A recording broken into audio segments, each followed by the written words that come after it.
Почему мы вынуждены заниматься тем, чем сейчас занимается власть? Ну, это вопрос очевидный. А посмотрите, пожалуйста, практически все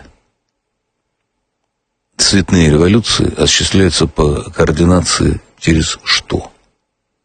Через иностранные мессенджеры. Ну, так, объективно говоря. Поэтому даже превентивно необходимо переходить на те мессенджеры, которые